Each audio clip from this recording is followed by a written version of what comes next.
Hello, my name is Jackie Shapin, and I am here for NoCD's Ask an Expert. And I'm going to be here for the next hour, supporting everyone here and helping hopefully share information and answer questions that can be helpful to you. So I'm going to be answering your questions and responding to a lot of your questions. I will try to get to as many as I can, and I apologize if I can't. I believe that they have these Ask the Experts weekly. But if you do want to reach out to me or I'm not able to get to your question and you want to find me, you can. The best way is on Instagram. My Instagram handle is @JackieShapinTherapy. And I believe somewhere down here it says how to spell my name. So @JackieShapinTherapy. If I'm not able to get to your question or you want to follow me for some helpful information about therapy-related things and OCD. I also specialize in eating disorders and anxiety in general. So I'm just happy to be here. I love what NoCD does, and the fact that you're here means that you also know about NoCD, which is great. All right, so I'm going to go ahead and start. Okay. Crappie says, I try to not do the compulsion, but my anxiety is so high and I can't do anything.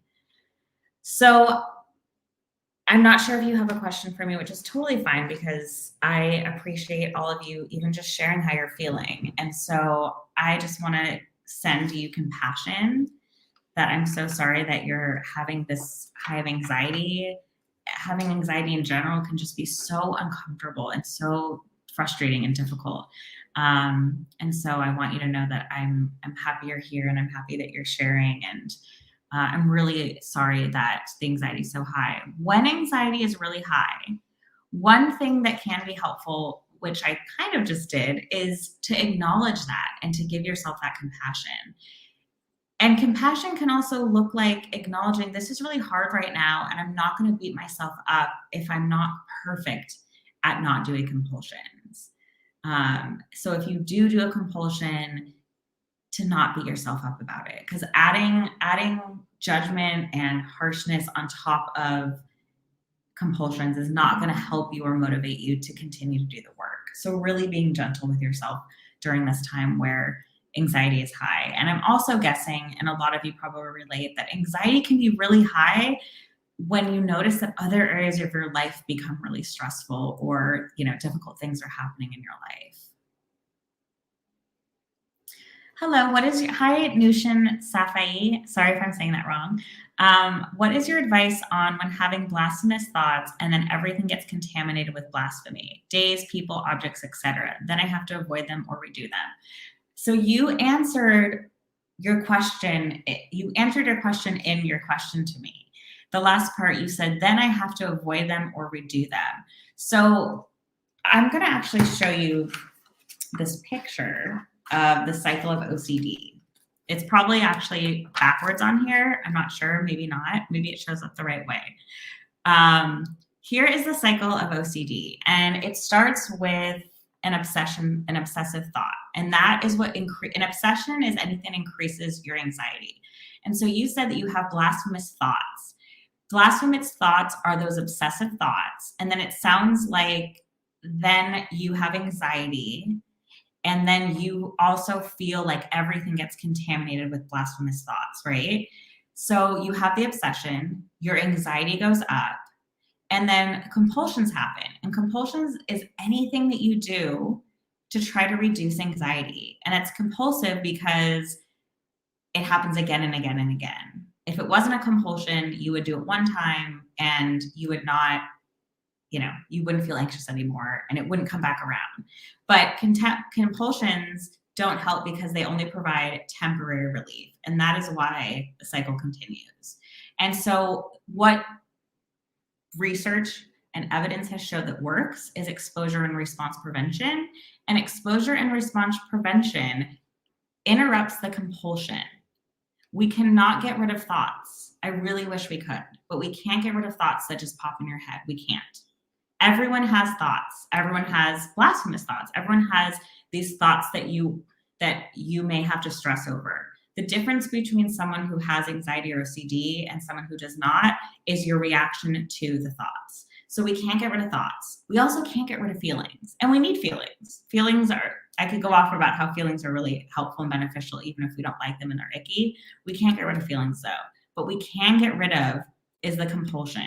And the reason why we want to get rid of compulsions is because they only provide temporary relief.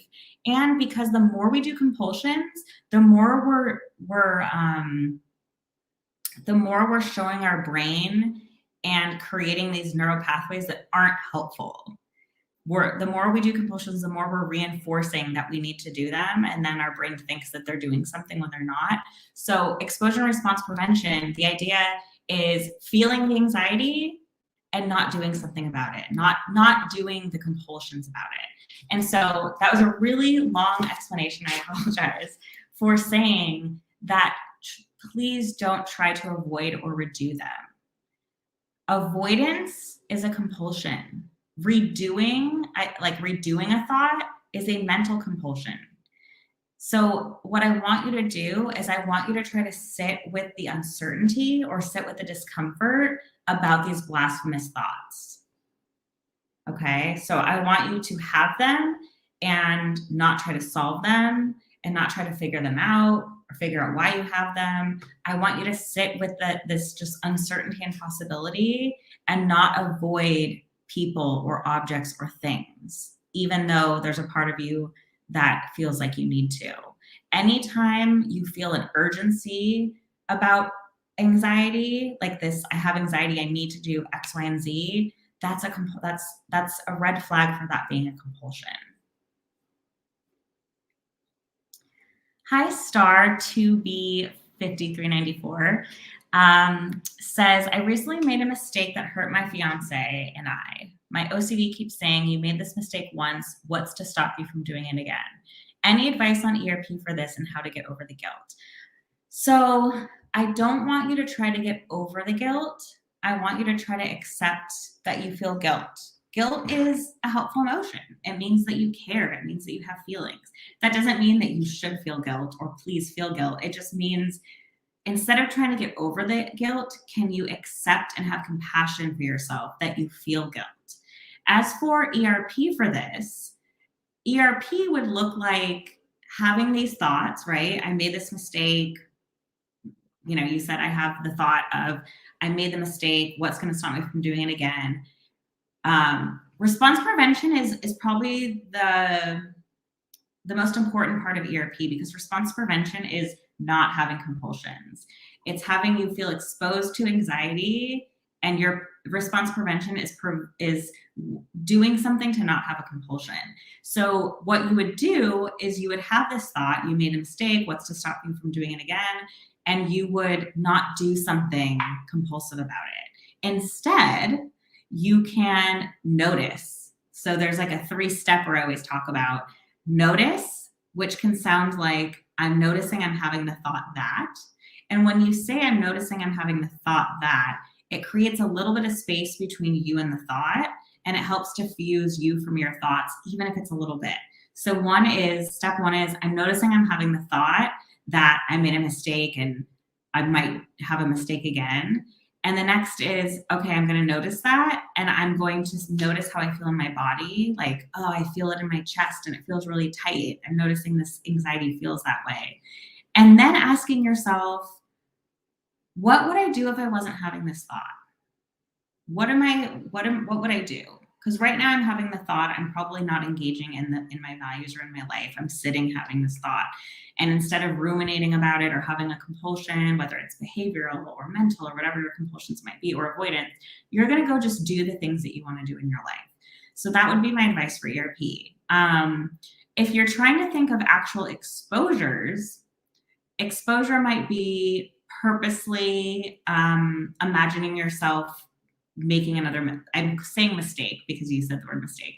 It would be purposely imagining yourself making mistakes and having to sit with that anxiety. So that's like another way of doing the exposure part of response prevention. So I'm going to imagine making a mistake again. So I'm purposely going to give myself anxiety so that I can practice sitting with that anxiety and accepting the uncertainty that I may or may not make a mistake again. And I don't want to reassure you, so I'm not going to, because reassurance is also a compulsion. And I apologize if this gives you a little bit of anxiety, but you are going to make mistakes again.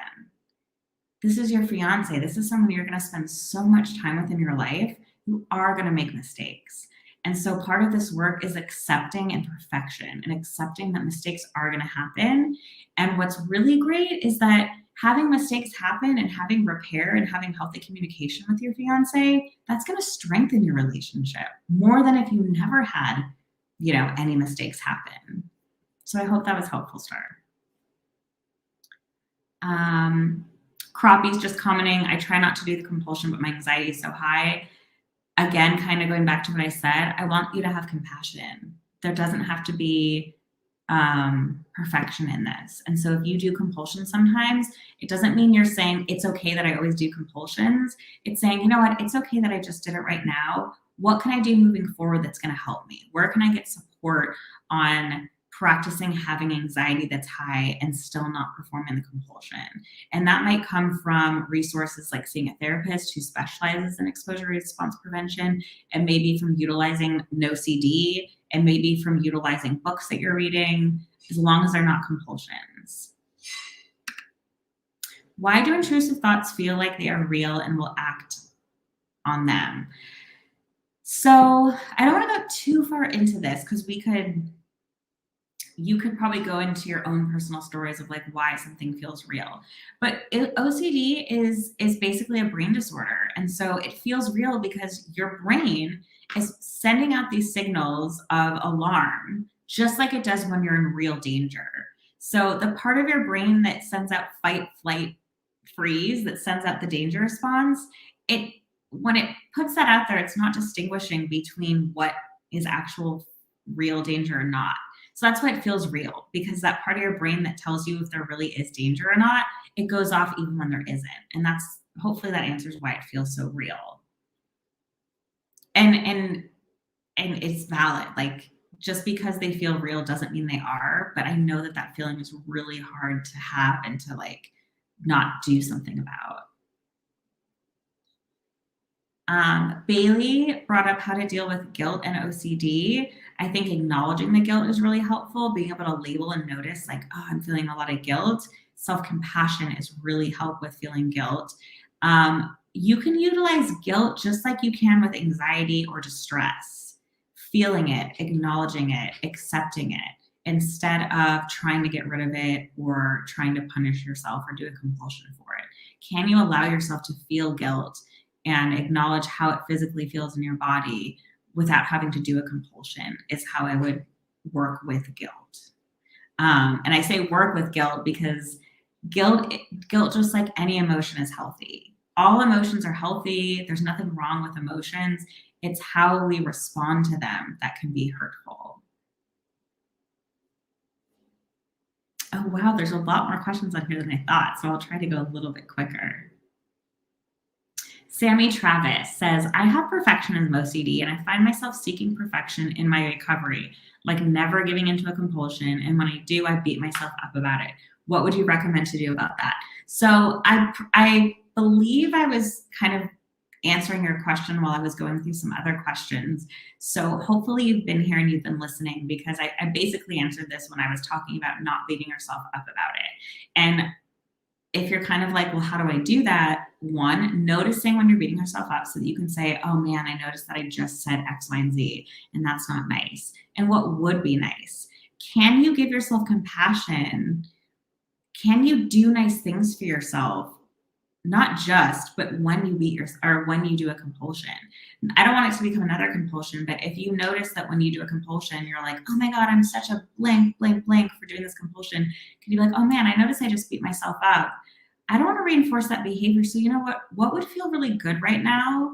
What would be compassionate to acknowledge that it's okay that sometimes I do compulsions. Like, I'm not going to be perfect, and do that. And it could be getting your favorite meal. It could be, taking a really long, nice bath. It could be watching your favorite TV show. It could be literally giving yourself physical, compassionate touch, which the reason why I'm trying to move and show you guys is like using physical touch for compassion. and putting your hands on your chest or putting some gesture and then saying like, it's okay, I don't have to be perfect.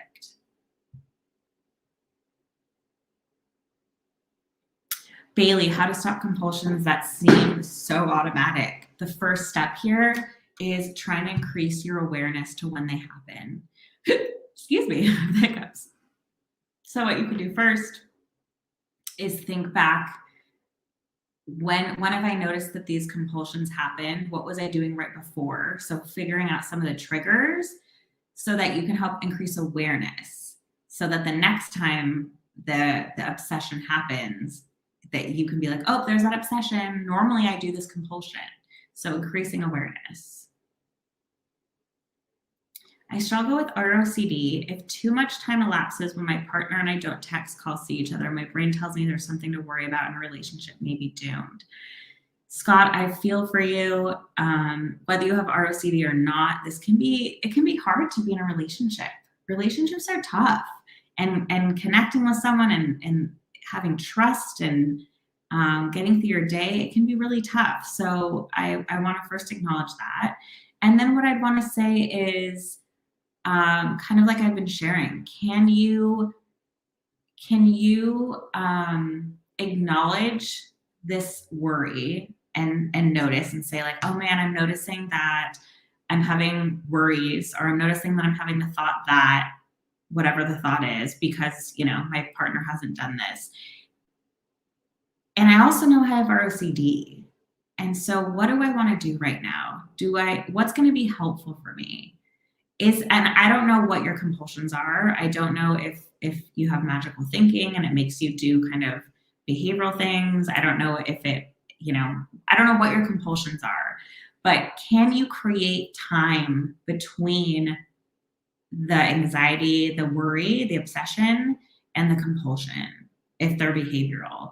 So if you like automatically have a compulsion, can you set a timer? Can you set a timer for 5 to 10 minutes to try to create time and distance between the obsession and the compulsion? And what's hard but what's necessary is acknowledging I have worry, and I know that the way that I've been responding in the past isn't helpful, especially because I've learned I have OCD. So what's going to help me? Is being mad or calling a million times going to help me? Or is having to sit and not get reassurance and having to let this feeling like rise and fall, might that be more helpful? Hi, Jake. Jake says, I try to do most things myself, plumbing, mechanical, etc. Some of the aspects of these things really aggravate my OCD. I'm wondering how much exposure to this is healthy. So I would have to know more, and that goes for everyone here. I'm not going to always be able to answer totally perfectly for you because everyone's different. So even when you're kind of asking about, what's a good exposure, it really depends on the person, because what exposure might be helpful for this person might actually be a compulsion for this person. So that's why I'm kind of doing my best to be general. What I can say is avoidance can be a compulsion. So avoidance is anytime you are trying to not do something because you don't want to feel the anxiety. So exposure is not ever going to be unhealthy.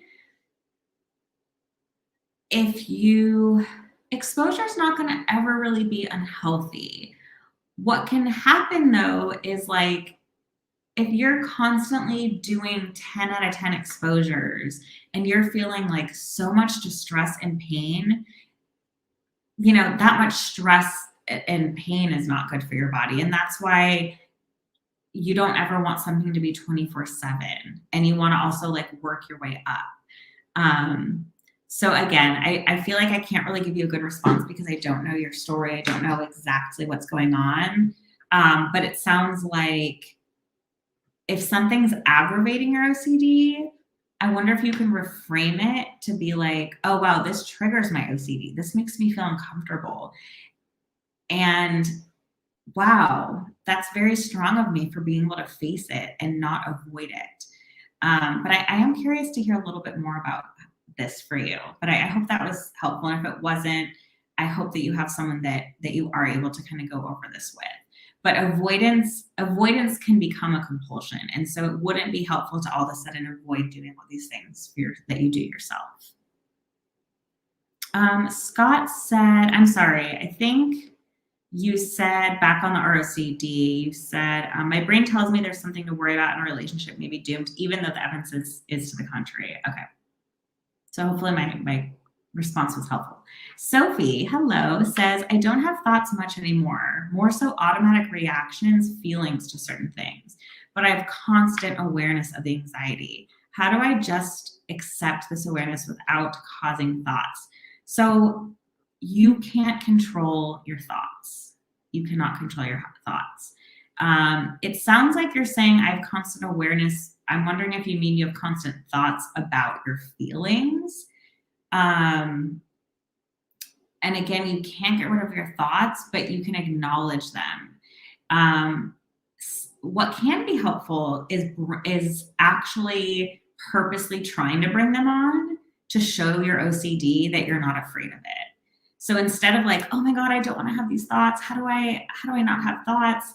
That's going to fuel your OCD to be like, ooh, she doesn't want this. Like, I'm going to give it to her. So instead, what you could try is, you know what? I'm going to accept that I might always have these thoughts. And that sounds really distressing, but you know what? I'm going to have these thoughts.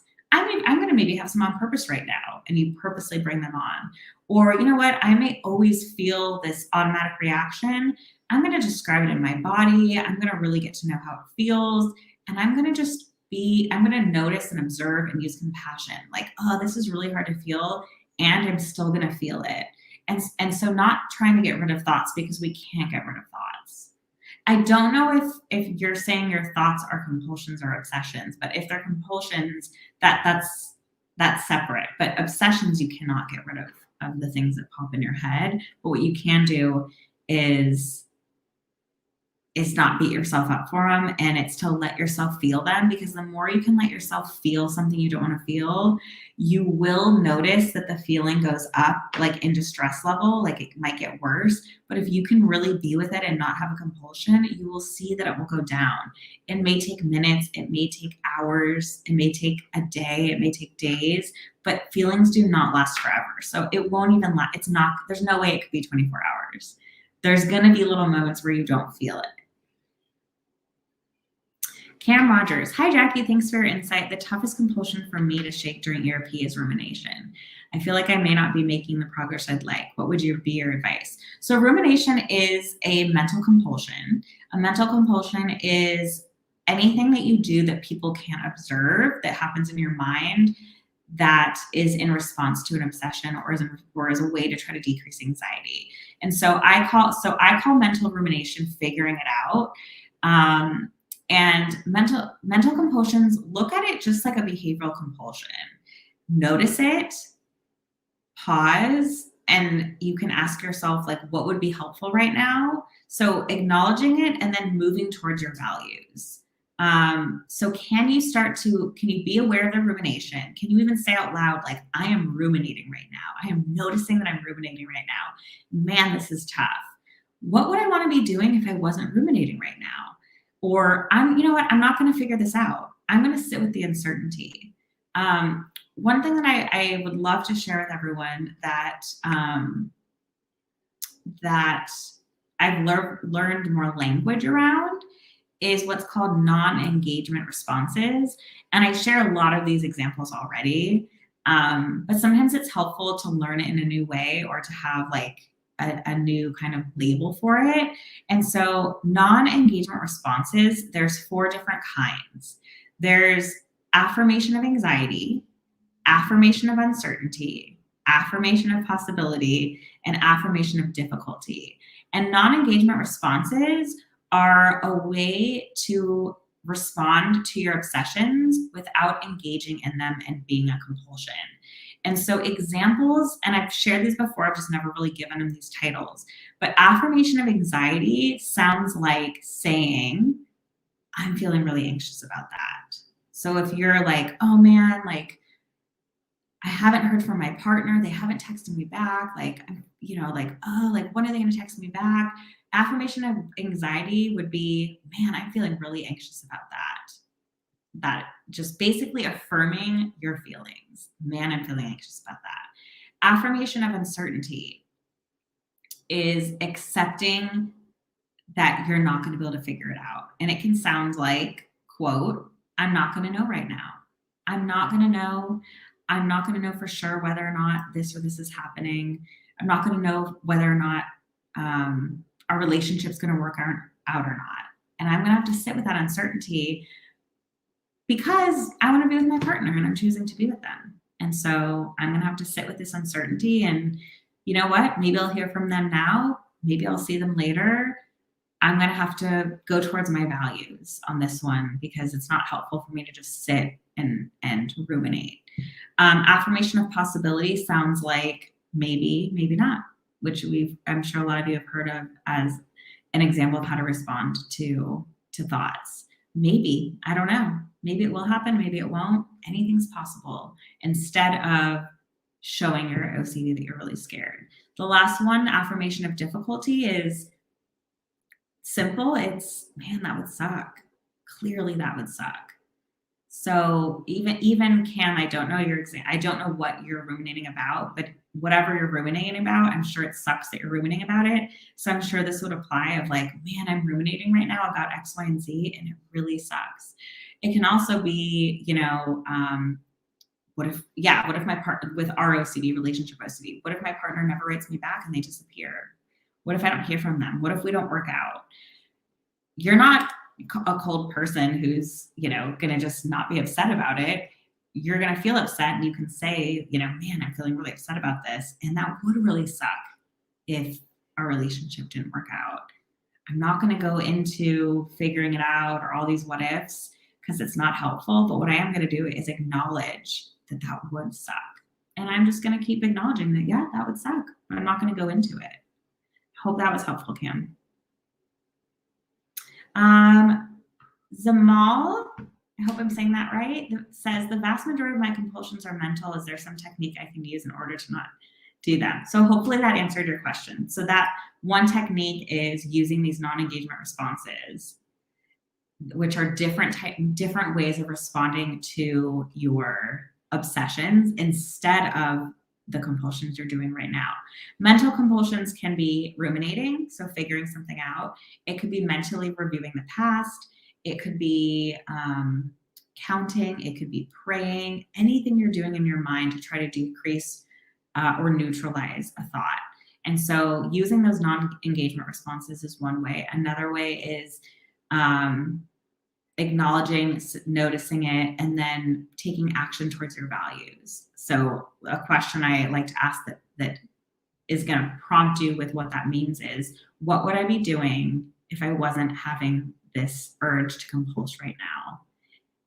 So, and that is behavioral activation. Behavioral activation is like taking action on something regardless of what your mood is. So even though you might feel a lot of anxiety and you can imagine maybe doing something that you enjoy, it's doing something you enjoy even if you don't want to, or even if you don't mood-wise feel it.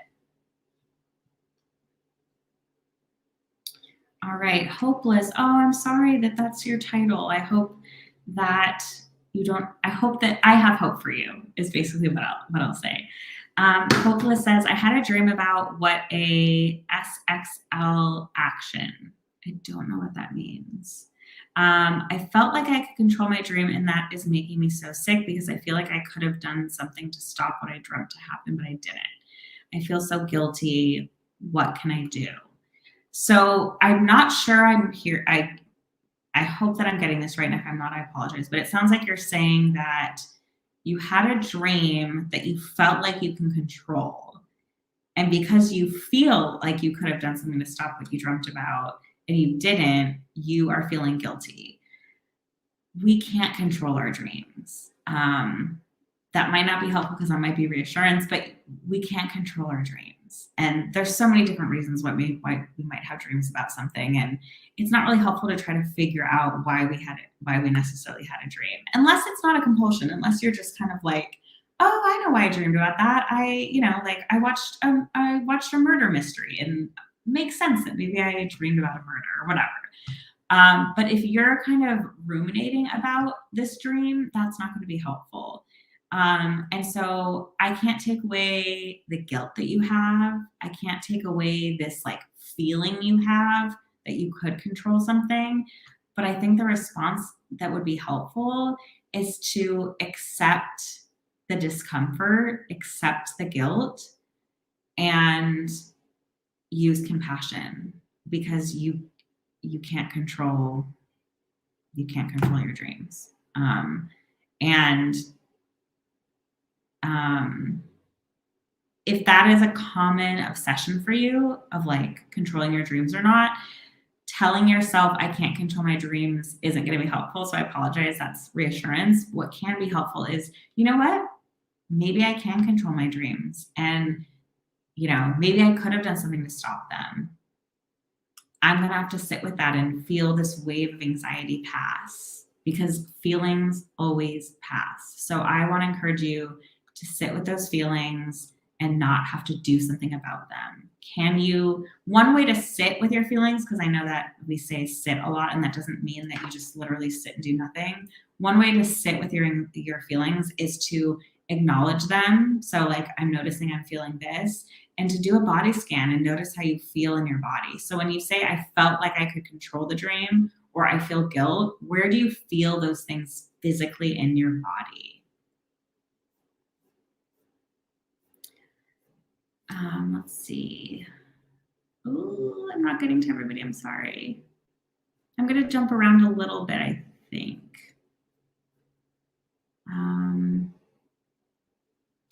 Is feeling of dying death a part of OCD? What is the cure of this fear and phobia? When I saw this violent material in films or movies, I figured out and let out this word. I'm so sorry. I'm not really sure I understand your question. Would you maybe be able to re-ask this? Because I'm not sure I'm understanding, and I do want to help. So maybe rewriting it and letting me know. What I will say is there's no cure to get rid of fears. So if someone promises you a cure, that's a red flag. Like I was talking about before, exposure response prevention is going to be the gold standard research evidence-based way of helping with not just OCD, but anxiety it can help with, and with specific phobias.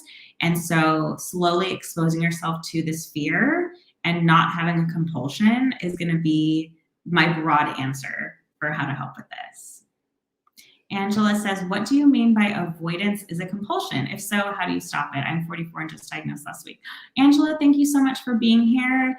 I'm so sorry that you struggle with OCD, and I'm also happy that you were able to get this diagnosis, because now there is like the world of resources is your oyster, and having a diagnosis can really help you find the right help.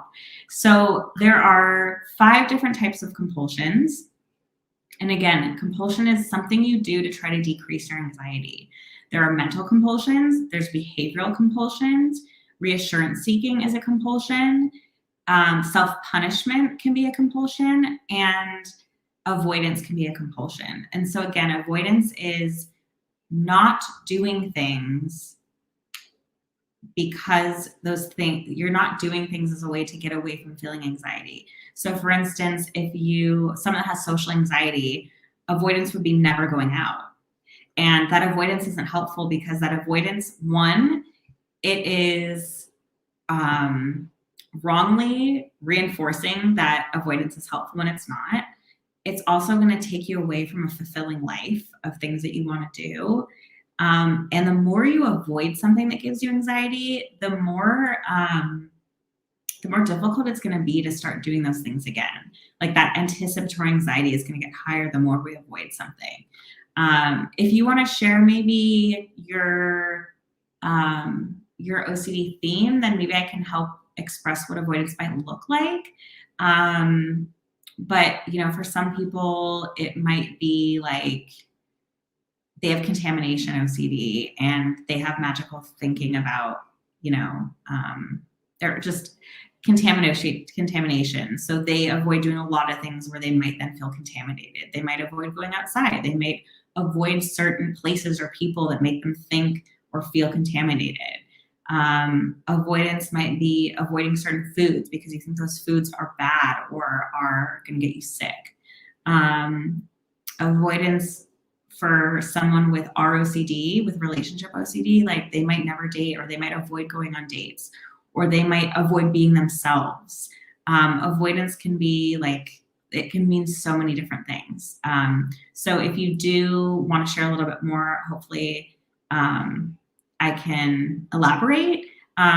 Or if you look up avoidance as a compulsion online, there should be some things, as long as Googling can be a compulsion, so be careful about that. If I'm not able to get to you, you can also DM me at JackieShapinTherapy.com, or sorry, at JackieShapinTherapy on Instagram. Let's see. Hopeless said, last night I saw a video about bad thoughts entering in your dream, and it was okay because I said we couldn't control our dreams. But then I dreamt that, and I feel I could control it, and damn, I felt so guilty. Okay, so magical thinking is the idea that our thoughts and things that we say have power over actual events. And it's called magical thinking because it's not based on reality. Like, we don't have that type of power. So it sounds like you're connecting, like, it sounds like you're having magical thinking maybe.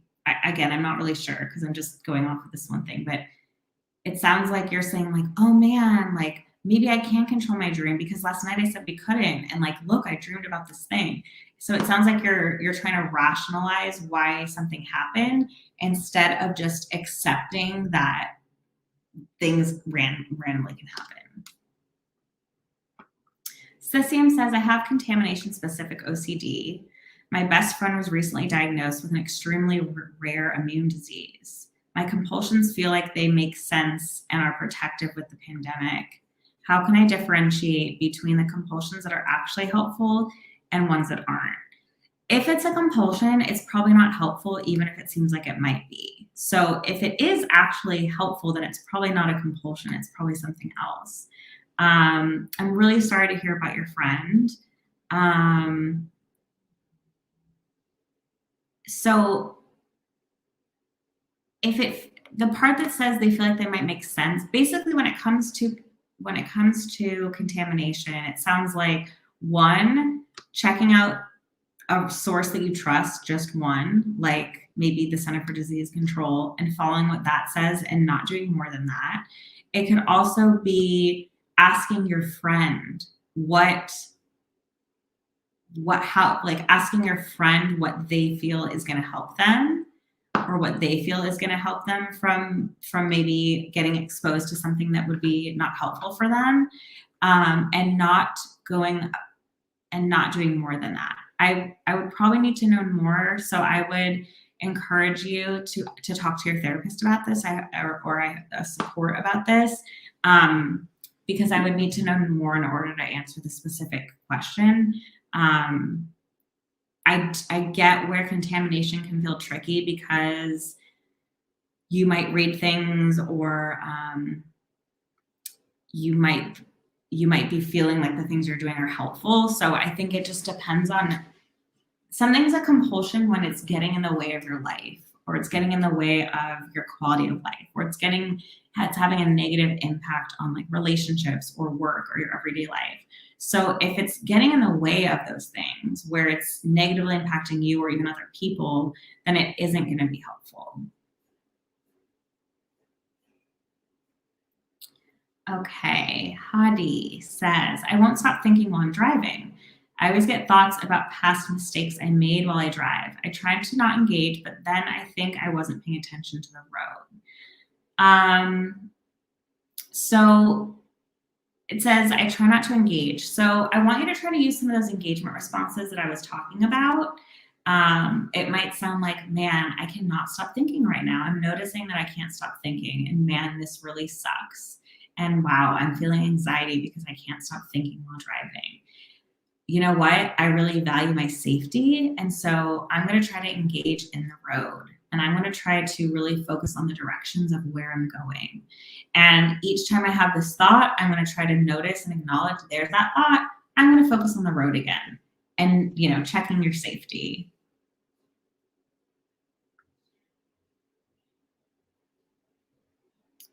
Okay, hopeless. What can I do? Oh, sexual. I just clicked what SXL means. What can I do? I have sexual thoughts about persons I value the most. I hate it so much. I don't know what to do. Also, I had groinal responses. I almost died when I felt that, but then I read it was a symptom of the OCD. I hate this so much. Hopeless, I'm so sorry, and I'm so glad that you found some information on groinal responses, because groinal responses do not affirm your thoughts. Groinal responses can be uncontrollable and do not necessarily mean something. So just because you may have a groinal response, because when you have sexual thoughts, does not mean that you value or that you like these. So I'm glad that you did read that. This can be a taboo theme. This can be something that brings up a lot of shame. And I want you to know that you're not alone. And I understand why you hate it so much. OCD latches on to the things that we value most. And so it makes sense that it may be happening to the people that you value the most, because that's what OCD does. So when it happens, you can have that response of like, of course this is happening. I love, my brother, I love my sister, I love whoever this is happening to. So like, here we go, OCD, thanks for putting these sexual thoughts in my head. And honestly, really working on accepting this theme. And acceptance, not alone, but acceptance with self-compassion of like, man, this is really hard. This really sucks, because it does. And I've learned that this is something that happens with OCD. And so I'm going to try to have compassion and do exposure response prevention to help me through this theme. Omar, hold on. I'm going to take one sip of water. I'm talking a lot, so I need to slow down for just like a moment. I apologize I'm not able to get to all of your questions. I know I'm not going to be able to because it's already 5:45. So if I don't get to your questions, please come to another one of these Ask the Experts. You can also follow me at Jackie Shapin Therapy on Instagram. And I can do my best to try to answer some of them there. So I do want to just pause and say I'm not going to be able to get to everybody's questions. All right, so I'm going to stay on for about 10 more minutes. Omar says, I haven't left my room in almost 3 months. I've decided to get hospitalized, but I feel there's a lot of contaminated stuff in the house. How can I come back to the house after the hospital? Omar, first, again, I want to just say feel for you that you haven't been out of the house. I'm proud of you for doing what you need to do for yourself. And if that means getting hospitalized, I'm proud of you for that bravery of taking action on something that you need. If you can find a specialist in your area that works with OCD that can help you get back to that house, I really, really want you to try to do that. I don't want you to avoid going back home. I want you to go back home. If there's time between being at the hospital and going home, use that time to work on a plan and seek out support from a therapist so that you can create a plan for how you can go back home and face this contamination that you feel you have. I think it's good that you clearly have insight, because you're saying, I feel there's a lot of contaminated stuff. And insight would mean that you notice that you think things are contaminated, and insight would mean you also have the knowledge that just because you feel it doesn't mean that it actually is contaminated, and that not going home would not be helpful for you, and really pushing yourself to go home despite the feelings. Nathan says, I have counting OCD, and this has now been combined with perfectionism. I spend 2 hours in the shower following specific rituals before I can leave. I have to jump into my bed a certain way. Thank you for sharing some of the things that you're struggling with. I would really recommend that because you're noticing these things, how can you slowly disrupt these compulsions? Can you purposely not do things perfectly? Can you change up your shower rituals? Can you do them, quote, wrong? Can you do them quickly? Can you change up these compulsions so that you're not doing them exactly the right way? Can you challenge your perfectionism? Can you accept imperfection? Can you jump into your bed the wrong way or a different way? Can you jump into bed a different way every day so that it doesn't become a compulsion of how you're jumping in bed? So can you get into bed not the certain way, the way that isn't what you want to do? And then can you lay in bed and just feel all those feelings of discomfort when you are feeling like it's not right? I'm pretty backed up with projects that cause OCD to flare up. It is sometimes just such a relief to go to work to get away from it. So this sounds like avoidance, right? I'm pretty backed up with projects that cause OCD flare up. So it sounds like going to work is avoidance of having to have these projects, I think. There are times that I work on these projects pretty much 7 days a week. It's exhausting. I'm thinking that doing some may be okay, but that it may be time to let go of some or get help. Thank you, Jackie, for your help. I appreciate it. I'm pretty backed up with projects that cause OCD to flare up. I'm not sure I understand. I want to understand what you're saying more. I'm pretty backed up with projects that cause OCD to flare up. So there's things that you have to do that trigger your OCD. And it sounds like you work on these. So it sounds like you do a lot of things that are bringing you anxiety and it's exhausting. Okay, so it sounds like you're constantly being exposed to anxiety and you're wondering can I just let some of it go and get help? And I don't know the right answer for you because I don't know the whole story about how your OCD works. So I don't know if this is the right answer for you. And I don't want to necessarily give you wrong information. But what I will say is, which I tell my clients, I understand that you're not going to do exposure response prevention all the time and that sometimes you've got to give yourself a break. And so if you're feeling a 10 out of 10 of anxiety every single day, all day, and there's a way to get a little bit of support with these projects from somebody else, that may be helpful. So as long as you're not just completely avoiding it and never doing any of these projects, help is okay. Sophie says, my thoughts are both obsessions and compulsions I've noticed. If I don't have them, I tend to bring them back on because I still feel uncomfortable, but thoughts aren't there. I think this is in response to what we were talking about earlier. So obsessions are the things that increase the anxiety and compulsions are the things we try to do to decrease. And sometimes it is hard to figure out which one it is. I don't want you to try to figure it out. I just want you to see if you can change up your responses to the thoughts, which would, instead of going into them and figuring something out or whatever that might look like for you, it's can I acknowledge I'm going to have these thoughts and can I not respond to them? Can I not give them an answer? Can I not do things to try to figure them out? Can I get in the way and do something else? Whitney says, hi Whitney, what would you say about compulsions that are things we have to do? Working as a compulsion, you have to do your job. So how do you set boundaries and know you're working in a reasonable manner? So hopefully this answers you and some other people. The why of a compulsion is really important. So the function. So for instance, why am I working? I need to make money. I like to work and feel like I have a purpose. Those are reasons why you're working. If you're getting feedback from other people that there's something going on that feels compulsive or working is getting in the way of relationships or it's getting in the way of having a quality of life in other areas of your life, that extra bit might be where it's a compulsion. So having a sense of urgency, or panic, or this idea of like, I have to do this and it feels urgent, that's where it may move from like, yes, you need to work, to it being a compulsion.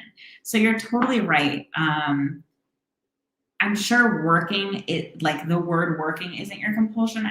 It sounds like there's something about work that is compulsive. So I would need to know again more information. But you're right. You do need to have a job, and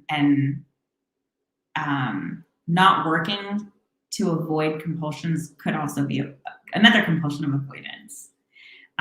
So really, I think working with your provider or whoever you're seeing to figure out that boundary and use that boundary as exposure. Like, again, I don't know your particular story, but if let's say you have a compulsion of like, I can't stop working until I get a project done, but it's a project that literally is going to take you hours or days, and you're not stopping, and like you feel like I can't stop until I get it done, and you're like not going home, or you're not eating, or you're like not tending to your family, or you're sleeping at work or whatever, then hopefully you can hear like where it goes from like having normal work boundaries to being compulsive or unhelpful for you. And so exposure would be something like, I'm going to feel anxiety and I'm going to feel like I need to get this done, but it's 5 or it's 6 and I started at 9. And so I'm going to cut myself off and I'm going to have to go on with my day and not work, as exposure. And response prevention would be like, I'm going to live my life. I'm going to even do things I enjoy until I go back to work tomorrow. Jake says, great question, Whitney. Thank you, Hopeless. Thank you for all your knowledge. But when you say acknowledge, thank you for all your knowledge. But when you say acknowledge and use your values, what do you mean by values? So values are things that are important to you, or you can Google like values or like a list of values, and things will come up like family, friends, love, creativity, financial stability, ambition. These are all different words that are maybe different values for different people. So values are things that you care about, that are in line with who you are and how you want your life to be. And so when I say use your values, it means, let me go back a step. So OCD is what we call ego dystonic. Ego dystonic is when what you do or what you feel or what you think isn't in line with your values. So for instance, if someone has pedophilia OCD, which means that someone has intrusive thoughts, feelings, or ideas about maybe being sexual with a child. If someone has OCD and they have the pedophilia theme, if they have OCD, that means that these thoughts and feelings would disgust them or give them distress or make them really worried, right? Like they don't like that they have these thoughts about maybe, doing something to a child or doing something to their own kid. That disgust or that distress or that part of you that's like, oh my God, why do I have these thoughts? What does this mean about me? That distress, that means it's ego dystonic. That means that your thoughts are not in line with who you are as a person and your values. What would be in line with your values is probably enjoying your time with your child, or going to a park and just having a fun time with your friends, even if there's kids around. So we're doing things that you love. So the reason why I say use your values is when you're ruminating or you're stuck on a compulsion, that's not in line with your values, I don't think, right? Like you don't want to be sitting here feeling anxiety. You don't like that. If you liked it, then do it. But no one likes to feel, or I should say do it. Ego dystonic means you don't like the thing that's going on. It doesn't feel like it goes with what you want. So doing what you do want is in line with your values. So instead of following your OCD down this rumination path and going down this spiral is not in line with your values. So what you would want to do, and when I say acknowledge Acknowledge means like saying out loud or thinking in your mind, like, I'm noticing I'm having these thoughts. I'm noticing that I'm feeling a lot of anxiety. Acknowledging is like um, putting out there what you're noticing, being in the present moment and stating something that's real. And something that's real is being able to say, like, I'm feeling anxiety. And then turning to your values would be, I'm feeling anxiety. And I could sit here and ruminate. Or I could do something I really want to do, like call my friend, be with my family, color, draw, do art, work on my project, be in school. That's a little bit what I mean. I hope that made sense. Oh wow, it is 5:56. So I'm not going to be able to answer. I'm so sorry that I'm not going to be able to answer. Karen said that is my theme towards my daughter, and I hate it. I feel for you. Oh, Karen, that is your theme. I'm so sorry. I hope that that helped you then, what I just shared. So again, I'm not going to be able to get to everyone's questions. I love that there's so many, and I'm bummed that I can't get to them. So please, come back to these talks. Hopefully this was helpful. If you want to specifically connect with me, I would love that. All of you have been just great with putting yourselves out there and answering these questions. Again, I'm so sorry I have to go. I could do this forever if I had the time or the ability. So find me. My Instagram is Jackie Shapin Therapy. Or you can go to, if you want to find me in general, my website is jackieshapintherapy.com. And I will be back. I'm not sure when, but I think I'm going to try to come another Monday in December so that I can answer more of your questions. So come back. Welcome to this community. The OCD community of people are really, really great. And so please don't give up. I have hope for everybody here. And I will see you either in social media, on the web, on the interweb, or I'll see you again here. Thanks for putting yourselves out there and being brave and asking these questions, because I know that in itself can be difficult. All right. Bye, everybody.